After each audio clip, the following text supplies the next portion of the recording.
ভাল ভাল চব্জি দেই কি লৈছে বজাৰ কৰিছে হয় হয় ময়ো পাছত ল'ম বাৰু বাইদেউ ৰেডুং ছাৰ কিবা কিনিছ শাক পাচলি কিনিছো হয়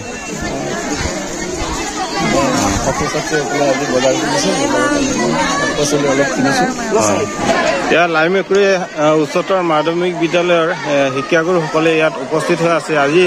এই স্কুলখনত এনেকে যে বজাৰ পাতিছে মই এই আমাৰ সন্মানীয় অধ্যক্ষ মহোদয়া নমস্কাৰ বাইদেউ হয় আজি এই আপোনালোকৰ বিদ্যালয়খনত এনেকে বজাৰ পতা দেখা গৈছে গতিকে এই বজাৰ পতাৰ উদ্দেশ্যে আপুনি ল'ৰা ছোৱালীসকলক তেনেকে কি পৰ্যালোচনা কৰি বিদ্যালয়ত এনেকে কাৰ্যসূচী চলোৱা হৈছে আমি বহুদিনৰ আগৰ পৰা এই বজাৰখন ইয়াতে অনুষ্ঠিত কৰাৰ কথা ভাবি আছিলোঁ আমাৰ বিশেষকৈ আমাৰ জ্যেষ্ঠ শিক্ষক শৈক্ষিক তত্ত্বাৱধায়ক আমাৰ আগৰৱালা ছাৰ আছে তেখেতে গোটেইখিনি কথা বিৱৰি ক'ব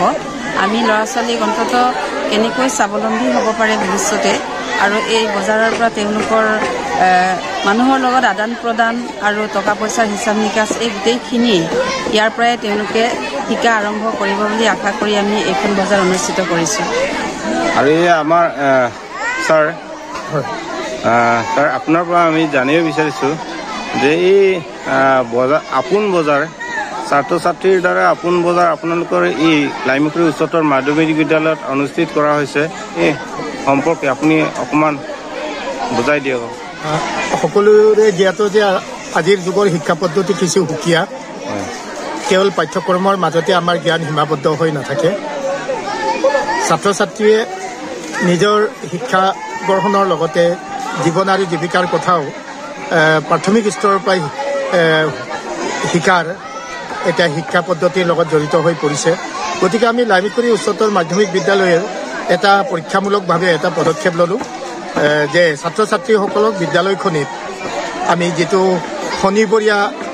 দিনাখন আপোন বজাৰ নামেৰে নামাকৰণ কৰি এটা বজাৰ অনুষ্ঠিত কৰাৰ আমি পদক্ষেপ গ্ৰহণ কৰিলোঁ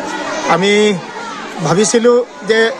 ছাত্ৰ ছাত্ৰীসকলক এই সম্পৰ্কত জাষ্ট এটা সম্যক জ্ঞান এটা দিয়া কিন্তু আজি দেখা গৈছে যে ছাত্ৰ ছাত্ৰীসকলে উঠি পৰি বজাৰখনত নিজৰ বাৰীত উৎপাদিত সামগ্ৰী লৈ আনিছে আৰু ইয়াৰ পৰা দেখা গৈছে যে লাইমেকুৰি অঞ্চলৰ মানুহে নিজৰ বাৰীৰ খেতি কেনেকৈ ভালকৈ কৰে এই কথাটো আজি উপলব্ধি হৈছে ছাত্ৰ ছাত্ৰীসকলে নিজৰ বাৰীৰ উৎপাদিত সামগ্ৰী ইয়াত বিক্ৰী কৰিছে বিশেষকৈ শাক পাচলি বাৰীত ৰোৱা শাক পাচলি লাও কেৰেলা বেঙেনা জিকা জলকীয়া আদা হালধি নিজৰ পোহনীয়া জন্তু গৰুৰ পৰা উৎপাদন কৰা গাখীৰ দৈ আৰু ছাত্ৰ ছাত্ৰীসকলে ঘৰত বনোৱা থলুৱা পিঠা আৰু ৰঙা চাহ এই গোটেইবিলাক বজাৰত বিক্ৰী কৰি পেলাই তেওঁলোকে বজাৰৰ যিটো সম্পৰ্কে তেওঁলোকক যিটো এটা প্ৰাথমিক এটা ধাৰণাৰ প্ৰয়োজন সেইটো অন্ততঃ তেওঁলোকে আয়ত্ব কৰিবলৈ সক্ষম হৈছে আৰু আমি ভাবিছোঁ এনে বজাৰে এই বজাৰৰ ক্ৰিয়াকলাপে ছাত্ৰ ছাত্ৰীসকলৰ শিক্ষাৰ এটা অংগ তেওঁলোকে ইয়াৰ পৰা কেনেকৈ আয় ব্যয় অৰ্জন কৰা হয় আয় কেনেকৈ অৰ্জন কৰা হয় ব্যয় কেনেকৈ কৰিব লাগে টকা পইচা কেনেকৈ ব্যৱহাৰ কৰিব লাগে সেই সম্পৰ্কে এটা ধাৰণা দিব পাৰিছোঁ বজাৰ সম্পৰ্কে ধাৰণা দিব পাৰিছোঁ আৰু আমি ভাবিছোঁ ছাত্ৰ ছাত্ৰীসকলক আমাৰ শিক্ষা দুই ধৰণৰ আছে এটা বিদ্যায়তনিক শিক্ষা এটা অবিদ্যায়তনিক শিক্ষা কো কাৰিকুলাৰ স্কলাষ্টিকৰ লগত ইয়াক সম্পৰ্ক ৰাখি বজাৰটো অনুষ্ঠিত কৰিছোঁ আৰু ইয়াৰ পৰা যিটো লাভৱান হ'ব ছাত্ৰ ছাত্ৰীসকলে তাৰ পৰা আমি ছাৰ বাইদেউ সকলো শিক্ষক শিক্ষয়িত্ৰীয়ে মিলি তেওঁলোকৰ হিচাপ নিকাচ কৰা হ'ব মূলধনৰ উপৰঞ্চি যিটো লাভ অৰ্জন কৰা হ'ব তেওঁলোকে বিদ্যালয়ৰ যাৱতীয় লাগতিয়াল সামগ্ৰী ক্ৰয় কৰিব আৰু সেইটো ক্ৰয় কৰিলে তেওঁলোকে নিশ্চয় আৰ্থিকভাৱে কিছু সুবিধা এটা লাভ কৰিব সেই উদ্দেশ্য আগত ৰাখি বজাৰ কৰিছোঁ আৰু আমি আহ্বান জনাইছোঁ ইয়াৰ স্থানীয় অভিভাৱক সচেতন ৰাইজ আৰু ইয়াৰ শিক্ষিত সকলো ব্যক্তিয়ে এই বজাৰ সম্পৰ্কত মতামত ব্যক্ত কৰিব লাগে আৰু সকলোৰ পৰা যদি আমি সঁহাৰি পাওঁ ভাল মতামত পৰামৰ্শ পাওঁ এই বজাৰখন আমি মাহেকে বা সুবিধা অনুযায়ী মাজে মাজে অনুষ্ঠিত কৰাৰ আমি পৰিকল্পনা কৰিছোঁ। হয়, এই ছাত্ৰ ছাত্ৰী আৰু অভিভাৱকসকলক এই বজাৰ সম্পৰ্কে আপুনি কিবা পৰামৰ্শ দিব? অভিভাৱকসকলক আমি এতিয়াও এই বজাৰখন অনুষ্ঠিত কৰাৰ আগতে গোটেই অভিভাৱকক আমি চিঠি পত্ৰ যোগেদি অৱগত কৰিছিলোঁ আৰু এতিয়াও তেখেতসকলক অনুৰোধ জনাইছোঁ, আপোনালোকে ল'ৰা ছোৱালীক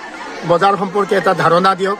অন্ততঃ বন্ধ দিনাখন ছাত্ৰ ছাত্ৰীয়ে এই আমাৰ বিদ্যালয়খনত সকলো ছাত্ৰ ছাত্ৰীয়ে বজাৰ দিলে ইয়াত জড়িত হৈ থাকিব আৰু এইবাৰে বজাৰৰ কিছু ধাৰণা পোৱা গৈছে। গতিকে আপোনাৰ ল'ৰা ছোৱালীয়ে বজাৰ কেনেকৈ অনুষ্ঠিত হয় আৰু বজাৰত কেনেকৈ কিনা বেচা কৰা হয়, লাভ লোকচান কি বস্তু, সেই সম্পৰ্কে ইয়াৰ ল'ৰা ছোৱালী যথেষ্ট জ্ঞান লাভ কৰিব। গতিকে সকলো ছাত্ৰ ছাত্ৰীক যাতে এই বজাৰত অংশগ্ৰহণ কৰিবলৈ সুযোগ দিবলৈ অভিভাৱকক আমি অনুৰোধ জনাইছোঁ।